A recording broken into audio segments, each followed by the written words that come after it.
California, we got different type of police. You get stopped in West Hollywood. Stop! Those shoes don't go with those pants.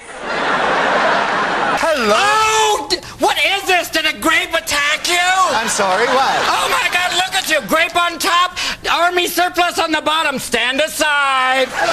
Yep, that's the gist of the joke. And Mr. Williams delivered it a whole lot better than this movie did. I need a drink.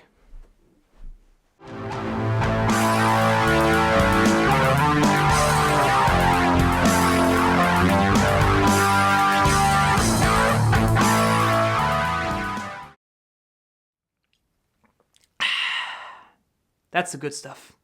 That's right, my friends. After the much anticipated and much appreciated natural high that was Deadpool, we follow it up with currently the unfunniest comedy of this month. And I say this month because I'm quite confident that we have a lot more to look forward to. I've said it before and I will say it again. I am getting really tired of unfunny comedies. There seems to be this really obnoxious trend of comedies deliberately not being funny. And it is driving me completely insane. Now, to be fair, there were a few moments in the movie where I did have a little chuckle and I did appreciate the inside jokes, but other than that, it's literally funnier to watch paint dry on a clown's face. Okay, a little background. Way back in 2001, Ben Stiller made a little movie called Zoolander, a comedy/conspiracy thriller about a fashion model who discovers a conspiracy to kill the Prime Minister of Malaysia in order to advance child labor laws so they can have their precious fashions put together. That is already a hilarious plot. I view Zoolander the same way I view the first Ted movie. Both were clever, genuinely funny, and actually had some neat insight to what they were talking about. Plus, unlike Adam Sandler, Ben Stiller actually makes an effort to evolve in his comedic craft. Or at least he used to. Because now, 15 years later, we are treated to a sequel of the dumbest fashion model alive. And boy, is it boring.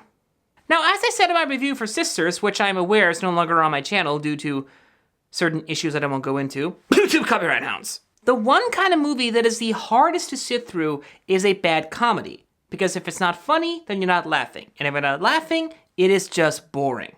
And unfortunately, this movie is not only plagued with bad comedy, it's also plagued with a really stupid plot. The story follows Derek Zoolander, played by Ben Stiller, who decides to seclude himself after he accidentally killed his own wife. 15 years later, he's called back into action for modeling and to investigate the strange, mysterious murders of pop singers. All the while, Derek is trying to reconnect with his own son, despite him being arguably the worst father in the world.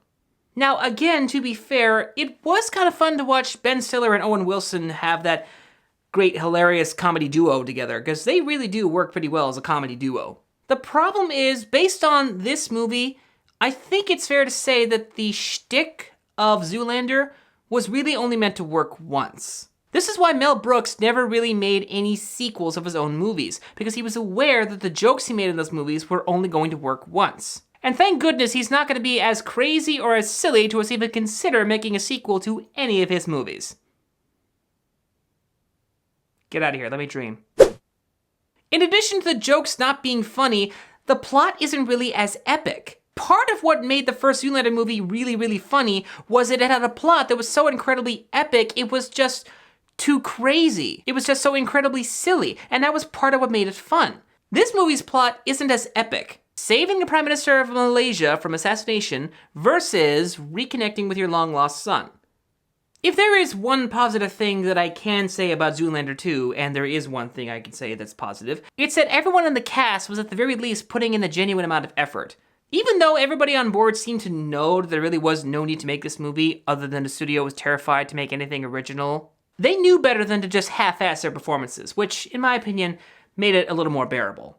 So honestly, I cannot in good conscience recommend that you see this movie in theaters. And if you absolutely have to see it, at the very least, wait for it to come out on video. Or better yet, wait for it to be available on Netflix. Ladies and gentlemen, I am TheNorm. Thank you all very much for watching.